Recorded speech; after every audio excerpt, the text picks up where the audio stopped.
చేతికరించిపోయాడు. ఈ విచ్చినతనే నన్ను చెరిపాడు అని చెప్పినప్పుడు నేను చూస్తే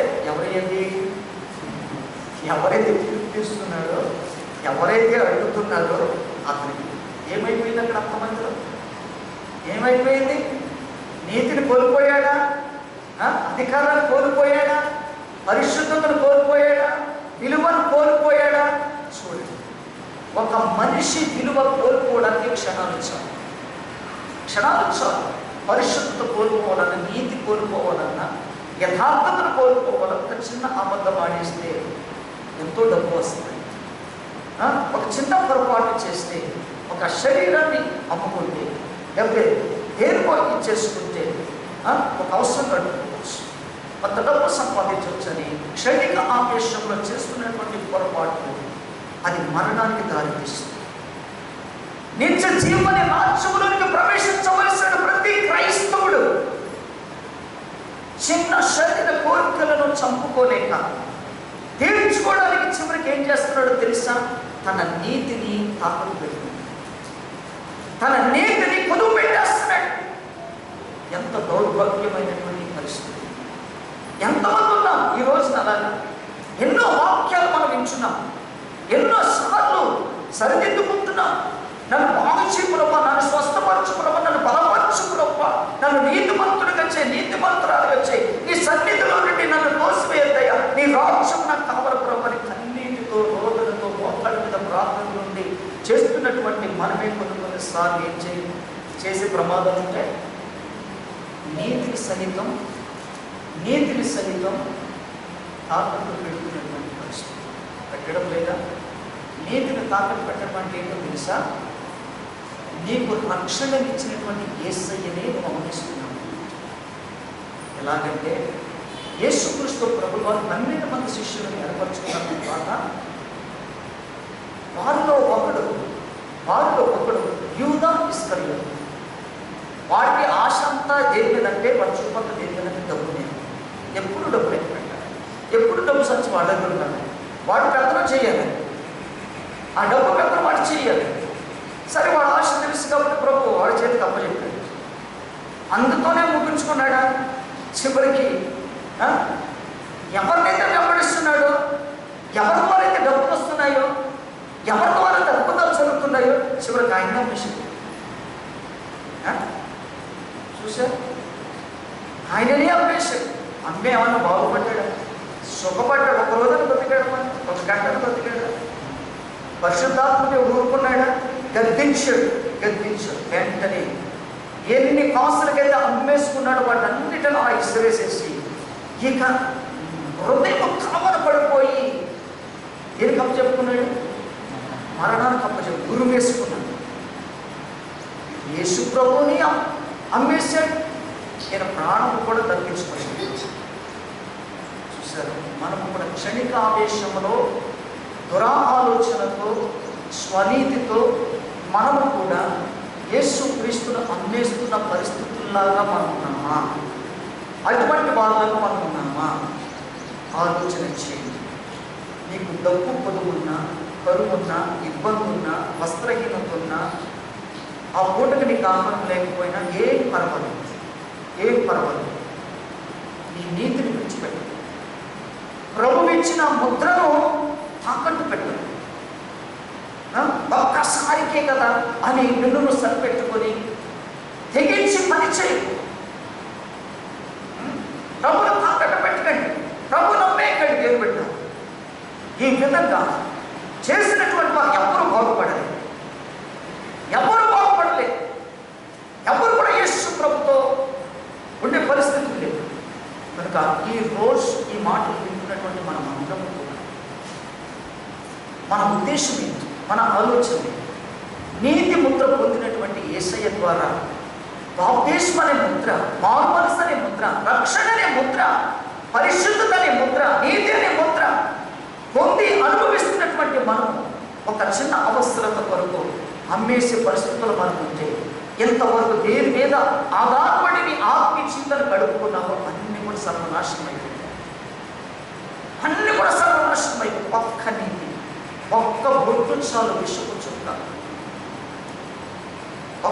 వచ్చావు, కొంతమంది ప్రాణాలను లేపాడు. అర్థమవుతుందా? కాబట్టి ఆ ఒక్క చిన్న తప్పే కదా అని అనుకుంటున్నాం. అదే మన జీవితాన్ని, మన కుటుంబాన్ని, మన బిడ్డలను, మన యొక్క వారసత్వాన్ని అన్నిటిని కూడా మింగేయడానికి సిద్ధంగా ఉంటుందండి. మింగేయడానికి సిద్ధంగా ఉంటుందండి. కాబట్టి యేసుక్రీస్తు ప్రభువు వారు అంత తేలికగా మనం ముద్ర వేయలేదు.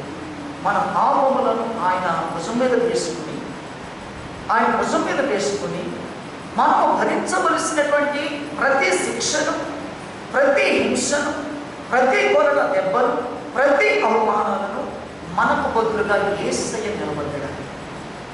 అంతకంటే గొప్పగా ఎవరు చేస్తారు? అంతకంటే గొప్పగా ఎవరు చేస్తారండి? మనకి ఆలోచన చేతి ఆయన మాత్రమే చేసి, అంత కష్టపడి, అంత శ్రమపడి యవ్వనంలో ఆయన మన కొరకు ప్రాణం పెట్టాడు అని చెప్పి, ఈ రోజున నువ్వు ఆయననే అమ్మేయడానికి సిద్ధపడిపోతున్నావని చెప్పి ఎవరిస్తారు నీకు తిరిగి? ఎవరు చేరుస్తారు ఆ రాజ్యంలోకి? అందుకని క్షయమైన దాని కొరకు మీరు కష్టపడకండి, అక్షమైన దాని కొరకు కష్టపడండి. నిత్య రాజ్యం అనేది దొరుకుతుంది. నీతికి ముద్ర అనేది మనము పొందుకుంటాము. ఆ ముద్రను బట్టి పరలోక రాజ్యంలో ప్రవేశించడానికి నీకు తెల్లంగి ఇవ్వబడుతుంది. అదును సంపాదించుకోవాలని దేవుని వాక్యం మనకు సెలవిస్తా ఉంది. ఆమేన్, హల్లెలూయా. చూడండి, ఇంకొక రిఫరెన్స్ మనం చూద్దాం. ఇందాక చెప్పినటువంటి మాట 18వ వచనం. ఇక అది అయిపోయింది. ఆవరణకి నోట్ చేసుకోండి, తర్వాత చూసుకోండి. ఇంకొక రిఫరెన్స్ 2 తిమోథీయులకు రాసినటువంటి పత్రిక 2వ అధ్యాయం 19వ వచనం మనం చదువుతాం.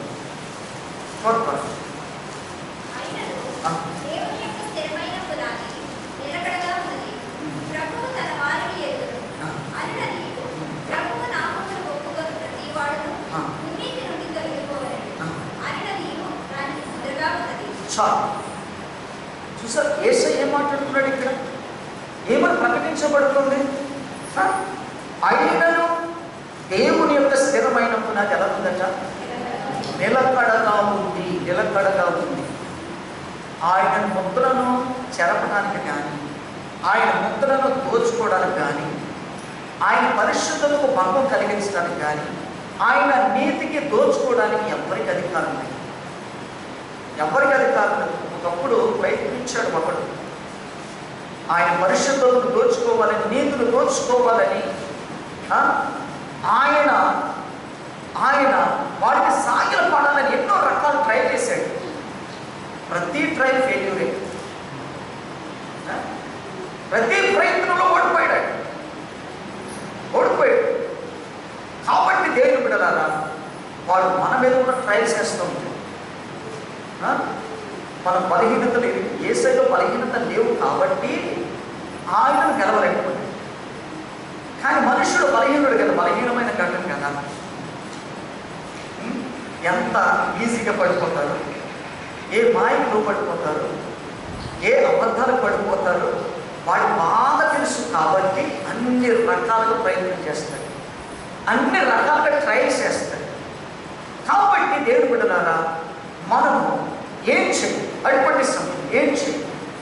యేసయ్య సాతానుని ఎలాగ జయించాలో, సాతానుని ఎలా పడగొట్టాడో, సాతానుని ఎలాగ తొక్కాడో మనము కూడా ఏం చేయాలి? మనము కూడా అదే విధంగా చేయాలి. ఎందుకంటే ఆయనలో ఉన్నటువంటి ఏంటిదా గొప్పతనం? ఏముంది ఆయన గొప్పతనం? సాతాను ఓడించడానికి, తొక్కడానికి, సాతాను వెళ్ళగొట్టడానికి ఆయన గొప్పతనం ఏంటి? ఏ పడుకుని వచ్చాడు ఆయన? నీతి అనే ముద్ర ఆయన కలిగి ఉన్నాడు. కాబట్టి నీతి అనేది ఎవరు కలిగి ఉన్నా దుష్టుడు ఎవరిని ఏమి చేయదు. అర్థమవుతుందా? నీతిని కోల్పోతేనే, నీతికి భంగం కలిగితేనే, నీతిని విడిచిపెడితేనే వాడు దగ్గరకు వస్తాడు. దగ్గరకు వచ్చి నిన్ను ఆడుకుంటాడు, ఇష్టానుసారంగా పంచుకుంటాడు. వాడికి దోషం అయిపోతుంది, బానిసలం అయిపోతుంది. కాబట్టి యేసయ్యలో ఉన్నటువంటి నీతి అనే ముద్ర మనము కలిగి ఉన్నాం. కాబట్టి ఆయన ముద్ర ఎప్పటికీ ఎలా ఉండదట? స్థిరంగా ఉంది. అసలు ఆయన ఎవరు కదపలేరండి, ఎవరు తరం కాలేదు. అనుకుంటారు ఏమనంటే దేవుడు అని పిలిపించుకుంటున్నటువంటి వాడు సిలువలో 3 మేకులు కూడా పీక్కోలేకపోయాడు అని అంటుంది లోకం. ఆయన పీక్కోలేక కాదు, నిలవలేక కాదు, విడిపించుకోలేక కాదు, తప్పించుకోలేక కాదు, చనిపోయిన శవాన్ని సైతం లేపగలిగిన వాడు. ఒక చనిపోయిన శవాన్ని 3 రోజుల తర్వాత చీకిపోయిన కుళ్ళిపోయినటువంటి శరీరాన్ని సైతం సజీవుడిగా లేపగలిగిన వాడు. అనేక సంవత్సరాల రక్తస్రావంతో స్వస్థత లేక ఎటువంటి ప్రయోజనం లేకుండా నిస్సహాయ స్థితిలో ఉన్నటువంటి స్త్రీ విషయంలో కూడా దేవుడు ఎంతో అద్భుతం చేశాడు.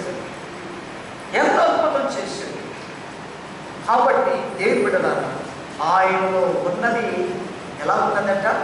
స్థిరంగా ఉంది. మనమే కొంచెం అటు ఇటు తొలగిపోయే ప్రమాదాలు, చదువుకునే ప్రమాదాలు, కప్పుపుచ్చుకునే ప్రమాదాలు ఉంటాయి. ఆయనలో ఉండదు. కాబట్టి మనము కూడా ఆయనలాగానే మనం ఆయనలాగా మాట్లాడాలి, ఆయనలాగా ప్రవర్తించాలి, ఆయనలాగా మనం ఆలోచన చేయాలి. హల్లెలూయా. అదే కదా మనకు నేర్పిస్తున్నాడు. అంతకంటే మనకి ఇంకేమిటి నేర్చుకునేది? ఆయన ఎప్పుడు స్థిరంగా ఉన్నాడు. మనం స్థిరంగా ఉన్నాము. ముద్ర పొందినటువంటి మనం స్థిరంగా ఉన్నామా లేదా? అయితే ఇక్కడేముంటాడండి? ప్రభు నామమున ఒప్పుకొను ప్రతివాడు ఏడ్చేది దుర్నీతి నుండి తొలగిపోవాలి. దుర్నీతి నుండి తొలగిన వాడు నీతి అనే ముద్ర కలిగి ఉంటాడు. దుర్నీతి కలిగినటువంటి వాడు నీతి అనే ముద్రకు అర్హుడు. నీతి అనే ముద్రని కావాలి అని అంటే దుర్నీతి నుండి తొలగిపోవాలంట. దుర్నీతి నుండి తొలగిపోవాలి అనున్నది దానికి ముద్రగా ఉందట. కనుక దుర్నీతికి మనము అవకాశం ఇవ్వము. అంటే దుర్నీతి అంటే నీతికి విరోధమైంది, నీతికి భంగం కలిగించేది, నీతి నుండి దూరపరిచేది. దుర్నీతి అంటే చేయరాని కారణం. ఎన్నో రకాలైన పరిస్థితులు అందులో ఉంటాయి. కాబట్టి దుర్నీతి నుండి ఏం కావాలంటే మనము తొలగిపోతేనే నీతి అనే ముద్ర నీ మీద ఉంటుంది. అది ప్రభు డిక్లేర్ చేసిన మాట. ఆమేన్. హల్లెలూయా. కాబట్టి దేవుని బిడ్డలారా, మత్తయి సువార్త 16:18 దేవుడు పేతురుతో అన్నటువంటి మాట ఏంటో తెలుసా? ఆయనకి ఏ విధమైనటువంటి ముద్ర వేశాడో మనకి ఇక్కడ తెలుస్తుంది. మత్తయి సువార్త 16:18 మరియు నీవు పేతురు ఈ బండ మీద నా సంఘమును కట్టుదును, పాతాళలోక ద్వారములు దాని ఎదుట నిలవనేరవని నేను నీతో. చూసారండి, ఏమి నిలవనేరవట? పాతాళ ద్వారములు ఏమి ఎదుట? దేనితో అయితే ముద్ర వేసి కట్టాడు. దేనితో అంటే ఇప్పుడు ఇక్కడ సంఘం అంటాం మనం, దీన్ని మందిరం, దేవుని సన్నిధి లేదా సహవాస సంఘం అని అంటాం. ఈ సంఘానికి ఏ గుర్తింపు ఉంది? ఈ మందిరానికి ఏ గుర్తింపు ఉంది? ఏం ఉండాలి? ఒక పేరుంటే సరిపోద్ది అనుకుంటున్నారా ఏంటి? Jesus Christ and worship ministry ఉంది కదండి, అదే కదా అంటారా? అది కాదు. పేర్లు ఎన్నో రకాలుగా రచన పెట్టుకుంటారు, వాడుకుంటారు. అది కాదు కావాల్సింది. అన్ని సంఘాలకి, అందరి సేవకులకి, అందరి విశ్వాసాలకు ఉన్నటువంటి ముద్ర ఒకటి, నీతి అనే ముద్ర. ఇక్కడ చెప్తున్నాడు, పేతురు నీవు బండ మరియు నీవు పేతురు ఈ బండ మీద నా సంఘమును కట్టు. అంటే ఇక్కడ సంఘం అనగా నీతికి ముద్రగా కట్టబడిన సంఘం. నీతికి ముద్రగా కట్టబడిన సంఘం. నీతి అనే ముద్ర వేయించుకున్న సేవకుడు. అర్థమవుతుందా? నీతికి ముద్రగా వేయించుకున్నటువంటి సేవకుడు పేతురు. ఇప్పుడు సంఘం కూడా ఎలా ఉండాలి? నీతికి ముద్రగానే ఉండాలి. ఇప్పుడు నీతి ఎక్కడైతే ఉంటుందో అక్కడ భారం అనేది అవకాశాలు లేవు, నిలవడానికి అవకాశాలు లేవు. నీ ఇంటికి నీవు నీతిమంతుడు అయితే, నీ ఇంటికి నీవు నీతిమంతుడు అయితే, నీ కుటుంబానికి, నీ పిల్లలకు, నీ భర్తకు, నీ భార్యకు నీతిమంతుడు అని ముద్ర నీకుంటే నీ ఇంటి ముందు పాతల ద్వారములో నిలవడానికి వీల్లేదు. ఉండదు ఉండే అవకాశాలు లేవు. పాతాళ ద్వారాలు నిలుచుకుంటున్నాయంటే ఆ వ్యక్తికి నీతి అనే ముద్ర లేదన్న, ఆ కుటుంబానికి నీతి అనే ముద్ర లేదన్నమాట, ఆ ఇంటికి నీతి అనే ముద్ర లేదన్నమాట. కాబట్టి ఇక్కడ పేతురుకు చెప్తున్నాడు, నీతి అనే ముద్ర వేయబడిన సంఘము నువ్వు నడిపిస్తున్నావు. అది నా ద్వారా కట్టబడినటువంటి సంఘం కనుక ఆ సంఘములోనికి ఎవరు ప్రవేశించినా అదే ముద్ర కలిగి ఉంచాలి, ఆ సంఘానికి మాత్రమే కాదు, ఆ సంఘములోనికి ఎవరు ప్రవేశించినా, ఏ ఇంటి వారు వచ్చినా, ఏ కుటుంబీకులు వచ్చినా వారి ఇంటి ముందు ఎటువంటి ప్రమాదం పొంచి ఉండదు. అర్థమవుతుందా? ఏ ప్రమాదము పొంచి ఉండదు. ఇది దేవుడిచ్చినటువంటి వాగ్దానం. నీతి అనే ముద్ర ప్రతి కుటుంబానికి, ప్రతి విశ్వాసికి, ప్రతి సేవకుడికి, ప్రతి సంఘానికి దేవుడిచ్చినటువంటి ముద్ర ఇది. కనుక దేవుడి ద్వారా మనమందరము కూడా అటువంటి ముద్రని మనము పొందుకుని ఉండాలి.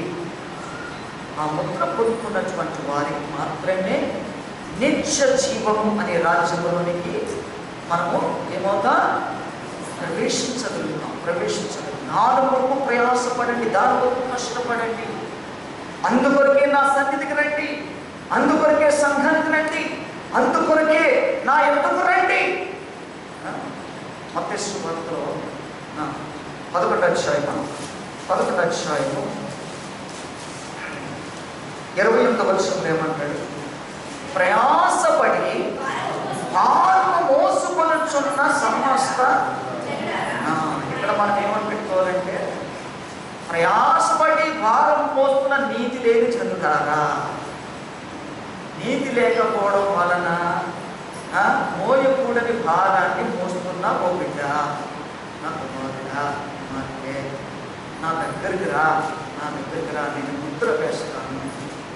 నీ కుటుంబంలో నువ్వు పడుతున్న ప్రయాసం ఎంత హింసగా ఉందో, ఎంత బాధగా ఉందో, ఎంత కష్టంగా ఉందో దానిని నేను నా యొద్దకు వస్తే తొలగిస్తాను. కారణం ఏంటి? ఆయన యొద్దకు వస్తే ఏం వేస్తాడు? ముద్ర వేస్తాడు.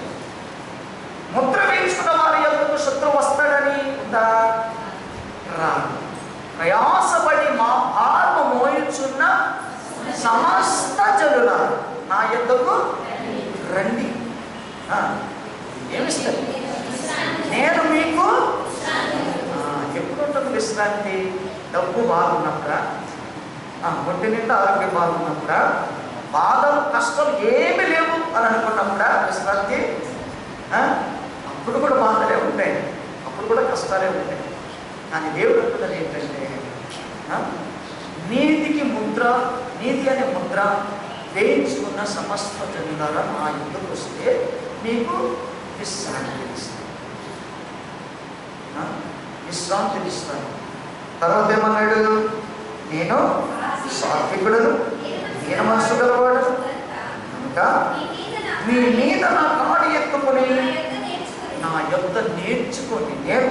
అప్పుడు మీ ప్రాణములకు విశ్రాంతి దొరుకును. ఏలయనగా నా కాడి సులువుగా, నా భారము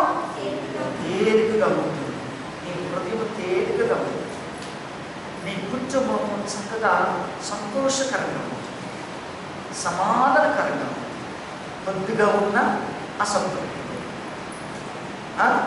నీకు కావలసినంత సంపాదన లేకపోయినా నీకు బాధ ఉంది, అప్పుల పాలు, కష్టాల పాలు, పడిపోయే పరిస్థితులు కావు. క్రీస్తు అనే ముద్ర, నీతి అనే ముద్ర నువ్వు వేయించుకుంటే దేవుడు నీకు ఇచ్చేది ఏంటో తెలుసా? నీ హృదయానికి నెమ్మది, విశ్రాంతి.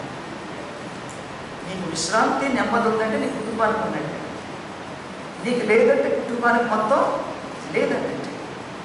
కాబట్టి దేవుడు కదా ఆయన సన్నిధికి వచ్చి విని నేర్చుకుంటున్నటువంటి మనము మన కుటుంబాలకు సంపాదించి పెట్టవలసింది ఏంటో తెలుసా? విశ్రాంతి. ఏం సంపాదించి పెట్టాలి? విశ్రాంతి. ఆయన సన్నిధిలో దొరుకుతుంది, ఆయన యొక్కకు వస్తే దొరుకుతుంది. వచ్చాం, నేర్చుకున్నాం, ముద్ర వేయించుకున్నాం. ఇప్పుడు మన హృదయాలు సమాధానంతో జీవించేటట్టుగా మనము నింపుకుందాం, స్థిరపరచుకున్నాం.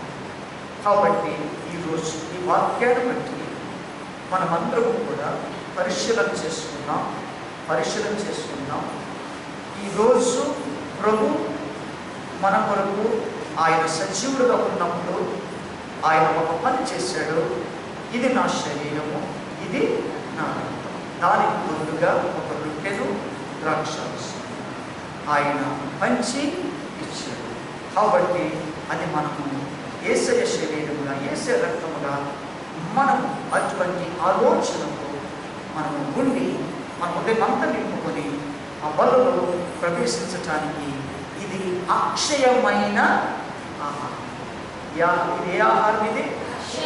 ఇది మనము తీసుకునేది శరీరంలోకి వెళుతుందేమో కానీ అది నీకు ఎలా పనిచేస్తున్నట్టు నీ ఆత్మకు కావలసిన శక్తి, నీ ఆత్మకు కావలసిన ఒక ఖచ్చితమైన నిర్ణయాలు తీసుకునేటట్టు చేస్తుంది ఇది తీసుకుని. కాబట్టి ఆ విధంగా మనమంతా కూడా సిద్ధపడదాం.